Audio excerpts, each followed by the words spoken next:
God says, I will restore 100 times more to you. You have a good heart. That's the first thing I want you to know. You have a good heart. You don't have a perfect heart, an errorless heart, no, but you have a good heart. And those are not my words. Those are the words of Jesus. And I'm going to tell you why those are the words of Jesus. We're literally going to read it right now. You don't have a perfect heart, not a flawless heart. You're not an errorless person, but you have a good heart. And because you have a good heart, God is going to bless you 30, 60, and 100 times more. He's going to restore back to you because you have a good heart. And we're going to find out what that means today. I want to read you something from the book of Luke, chapter 8, verse 15. This is where Jesus is saying the things about the good heart and how a good heart will receive 30, 60, and 100 times more. But before I read Luke 8:15, Jesus gives a parable of 4 types of ground, okay? Now, these 4 types of ground were different, but the seed was the same. The seed, Jesus said, is the word of God, the gospel of Jesus. One ground was the side of the road. Jesus said the birds came and ate it. He said that represents when somebody hears the gospel, but then the devil robs it from them by distracting them that they don't understand it. The second ground was rocky soil. He said the seed fell on it and it grew, but because it had no deepness of roots, when the sun came out, it withered away. Jesus said the sun represents the trials and the pushback for the sake of the gospel, people coming against you for the sake of the gospel. And it says that that plant withered away because it had no deepness of roots. Those people were depending on feelings and trusting on emotions. So when pushback came for the gospel, because of the gospel that they're believing in, they're like, whoa, whoa, whoa, we didn't sign up for this. They fall away. Then Jesus said there was a third ground. He said this third ground, the seed fell. And remember, the seed is the same. The seed is the gospel of Jesus, the words of Jesus. He said this third ground, the seed fell and it was growing, but there was thorns on that ground and the thorns choked the seed. Jesus said those thorns represent the cares and the pleasures of riches and the cares of this world, and it choked the life out of that seed. It didn't let it mature. It didn't let it fully grow. But then this is where we read. He said, but there was a fourth ground. He calls it a good ground. And the seed fell on it and it grew 30 times more, 60 times more, and 100 times more. Why? Because it was good ground. This is what I want to let you know. You are good ground. You are not perfect. You are not flawless. You are not errorless. None of us are, but you are good ground. You have a good heart. And listen to why you have a good heart. Luke 8:15. These are the words of Jesus. This is the fourth ground. Remember, it was blessed 30, 60, and 100 times more. As for that in the good soil, they are those who, hearing the word, hold it fast in an honest and good heart and bear fruit with patience. That's what Jesus said. Those are the ones that have an honest and good heart. What does it mean to have an honest and good heart? It means that you're genuine. That's all it means, that you're genuine. You're not trying to fake it. You're not trying to hide it. God, you know my errors. God, you know my flaws. God, you know all my temptations, but I trust you, God. I believe in you, God, and my hope is in you, God. I believe in your son, Jesus. You hear the word of God and you're not a perfect person, but you put it to practice and you believe the word of God. That's what a good heart is. A good heart is a heart that trusts God. A good heart is not a heart that doesn't have mistakes, doesn't have problems, doesn't have past errors. No, no, no. A good heart is a heart that when they hear the word of God, they believe it. Lord, I believe you. You said it and I believe you. And a heart like that, a heart that believes the word of God, the Bible says that they will be blessed.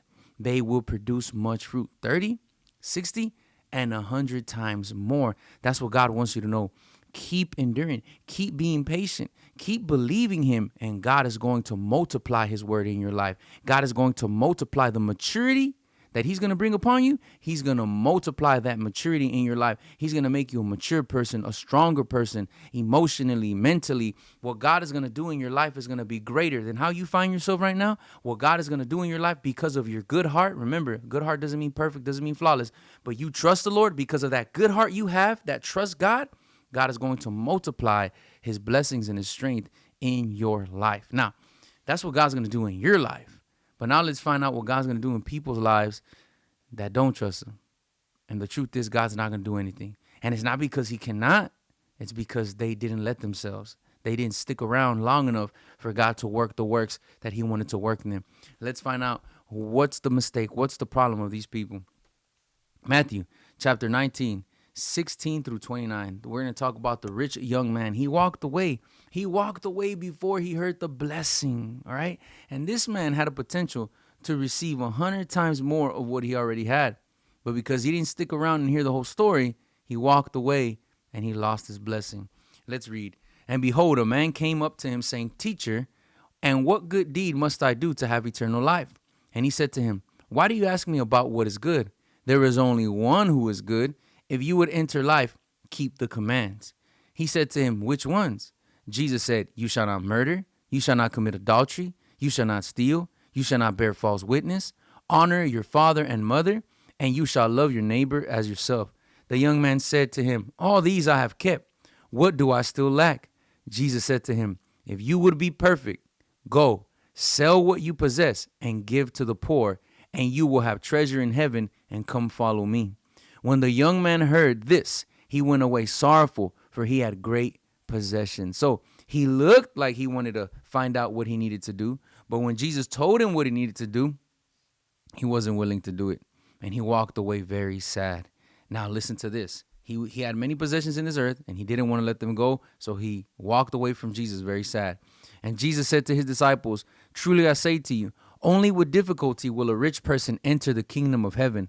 Again, I tell you, it is easier for a camel to go through the eye of a needle than for a rich person to enter the kingdom of God. That sounds kind of impossible, right? When the disciples heard this, they were greatly astonished, saying, Who then can be saved? But Jesus looked at them and said, With man, this is impossible, but with God, all things are possible.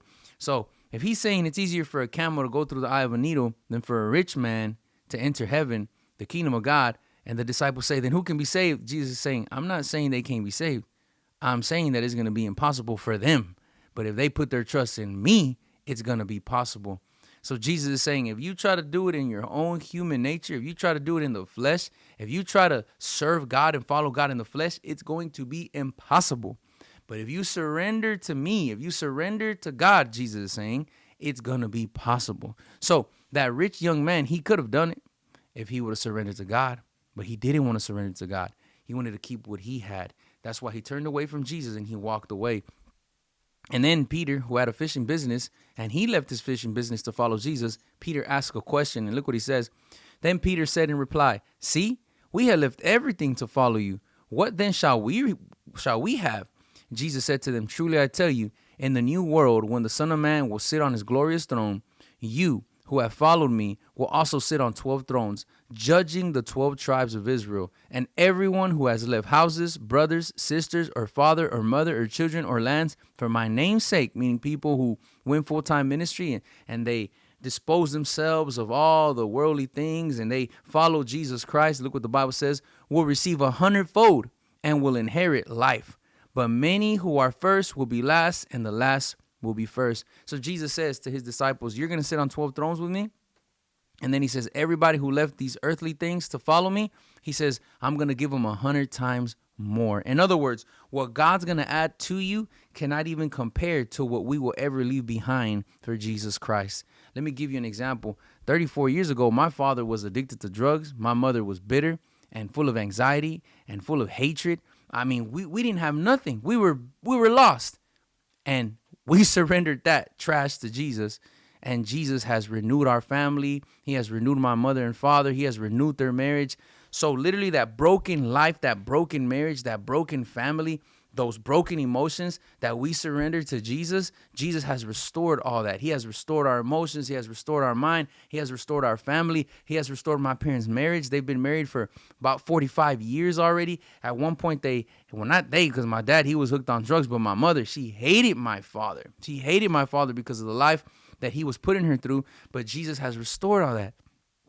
He has restored their marriage. He has restored our family. He has restored their relationship. Listen, what Jesus is going to do in your life does not even compare to what we will ever surrender to God. If we surrender something to God, what God's going to do in our life is much, much greater. And that's what God wanted to tell you today, that because of your good heart that trusts him, that heart that believes in him, God is going to bless you. God is going to move in your life. God bless you. I pray this video was a blessing to your life. If it was, do me a favor. If you're not subscribed, subscribe. I post daily videos that I hope will be an encouragement, an inspiration, a motivation to your Christian life. If that's something you're interested in and you're not subscribed, do me a favor, please. Subscribe right now and turn on those post notifications so that you can be alerted every time I post a brand new video. And if you would like to show your appreciation for my channel, you can do so by giving a super thanks. It looks something like this. You can find it down there next to the share button, next to the like button. Anything you feel in your heart is a great blessing to my life. It is greatly appreciated. Thank you in advance. God bless you. I'll see you soon, Lord willing. And before you click off, make sure you watch this video that just popped up on your screen because I know that it's going to continue to be a great blessing to your life. God bless you.